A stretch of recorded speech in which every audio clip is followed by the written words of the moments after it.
Абай Құнанбаев, 6 қара сөз. Қазақтың бір мақалы: өнер алды бірлік, ырыс алды тірлік дейді. Бірлік қандай елде болады, қайтсе тату болады, білмейді. Қазақ ойлайды, бірлік ат ортақ, ас ортақ, киім ортақ, дәулет ортақ болса екен дейді. Олай болғанда байлықтан не пайда, кедейліктен не залал? Ағайын құрымай мал іздеп не керек? Жоқ, бірлік ақылға бірлік, малға бірлік емес. Малыңды беріп отырсаң, атасы басқа, діні басқа, күні басқалар да жалданып бірлік қыла алады. Бірлік малға сатылса, ан тұрғандықтың басы осы.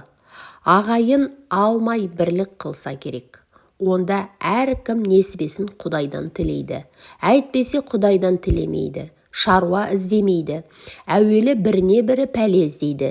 Не түсін, не ажарын, не өкпесін бұлдап, ол болмаса бір пәле салып, қорғалатып, әйтеуір бірін бірі алдаудың амалын іздейді. Мұның қай жерінен бірлік шықты? Ырыс алды тірлік дейді. Ол қай тірлік? Ол осы жан кеудеден шықпағандық па? Жоқ, ондай тірлік итте де бар. Ондай тірлікті қымбат көріп, бұлдаған адам өлімді жау көріп, ақыретке дұшпан болады.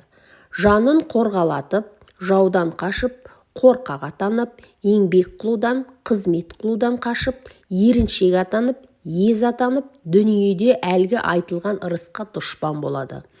Ол айтқан тірлік олар емес. Көкірегі көңілі тірі болса, соны айтады. Өзің тірі болсаң да, көкірегің өлі болса, ақыл табуға сөз ұға алмайсың. Адал еңбекпен ерінбей жүріп мал табуға жігер қыла алмайсың. Кеселді жалқау қылжақпас, әзір тамақ әзір ас. Сыртың пысық, ішің нас, артын ойлап ұялмас болып жүріп, тірімін деме. Онан да Құдай жіберген ақ бұйрықты өлімнің өзі артық.